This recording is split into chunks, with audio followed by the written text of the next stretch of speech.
नमस्कार, आप सभी दर्शकों का बहुत बहुत स्वागत है एक बार फिर से हमारे YouTube चैनल संगीता जी दमन में।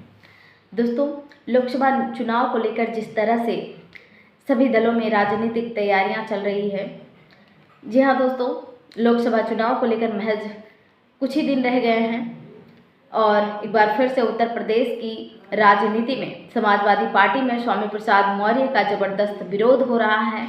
और हाल ही में स्वामी प्रसाद मौर्य जी ने रामलला को लेकर और प्राण प्रतिष्ठा को लेकर जो उनका बयान सामने आया है, स्वामी प्रसाद मौर्य के विवादित बयान पर सपा के मुख्य सचेता मनोज पांडे जी ने स्वामी प्रसाद को मानसिक विक्षिप्त बताया है। और मनोज पांडे जी ने कहा, स्वामी प्रसाद के मानसिक संतुलन खो चुके हैं और इसलिए वो ऐसा बोल रहे हैं। तो दोस्तों, वीडियो में आगे बढ़ने से पहले मैं आप सभी दर्शकों से रिक्वेस्ट करना चाहती हूं कि अगर आपने अभी तक हमारे चैनल को सब्सक्राइब नहीं किया तो प्लीज़ चैनल को सब्सक्राइब कर लीजिए और बेल आइकन को प्रेस कीजिए ताकि हमारे आने वाली हर वीडियो की जानकारी आपको मिलती रहे टाइम टू टाइम और सबसे पहले। तो दोस्तों, जिस तरह से देखा आपने कि स्वामी प्रसाद मौर्य को सपा के ही नेताओं ने विरोध करना शुरू कर दिया है। बीते 8 फरवरी को भी मनोज पांडे ने बहुत ही एक तरीके से कह सकते हैं कि विवादात्मक स्वामी प्रसाद मौर्य को लेकर बयान उन्होंने दिया। मानसिक स्थिति को लेकर उन्होंने सवाल खड़ा कर दिया मनोज पांडे जी ने स्वामी प्रसाद मौर्य के ऊपर। तो इस तरीके से स्वामी प्रसाद का विरोध सपा के नेताओं ने ही किया है।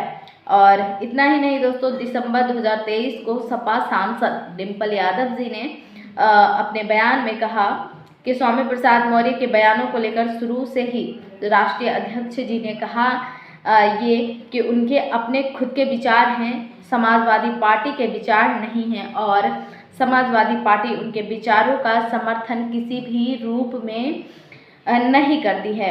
तो दोस्तों, ये बयान है डिम्पल यादव का और मैं आपको इस बयान को इसलिए बता रही हूँ क्योंकि समाजवादी पार्टी के राष्ट्रीय महासचिव पद से इस्तीफा दे दिए हैं स्वामी प्रसाद मौर्य। उन्होंने जो बयान लिखा है इस्तीफे में, समाजवादी पार्टी के कुछ वरिष्ठ नेता मेरे बयानों को निजी बयान बताते हैं और इस वजह से जो ये पद है यानी कि महासचिव का जो पद है उसको महत्वहीन मान रहा हूँ और उससे इस्तीफा दे रहा हूँ।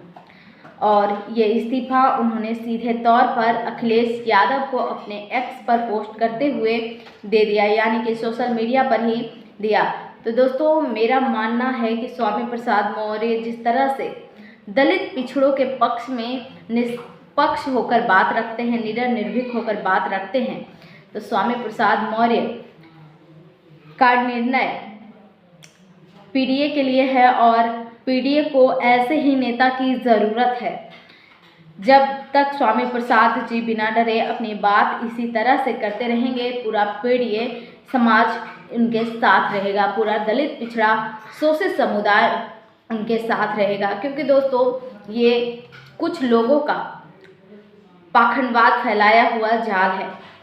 दोस्तों, आप सभी को जागरूक होना होगा, समझना होगा कि स्वामी प्रसाद मौर्य जो कि पाखंडवाद के विरोधी हैं, अंधविश्वास के विरोधी हैं और उन्हें इसलिए विरोध का सामना करना पड़ रहा है क्योंकि वो निर्भीक होकर, निडर होकर अपने बातों को रखते हैं और वो जो भी कहते हैं सच ही कहते हैं और पूरे साक्ष्य और प्रमाण के साथ कहते हैं।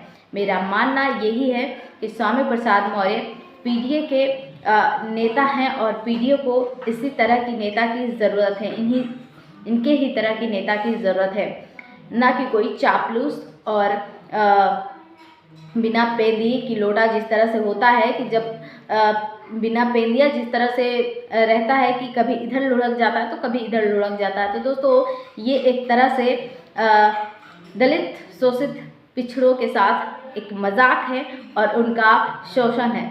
तो दोस्तों, मैं आप सभी अपनी महत्वपूर्ण प्रतिक्रिया स्वामी प्रसाद के बारे में आप अपनी क्या राय रखते हैं वो हमें कमेंट में ज़रूर बताएं। और स्वामी प्रसाद मौर्य इस्तीफा देकर उन्होंने सही किया है या गलत किया है, आप हमें ज़रूर बताएं। मिलेंगे जल्द ही नेक्स्ट वीडियो में अन्य किसी वीडियो के साथ। तब तक के लिए आप सभी दर्शकों का बहुत बहुत धन्यवाद। आपने अपना कीमती समय दिया। जय भारत, जय संविधान।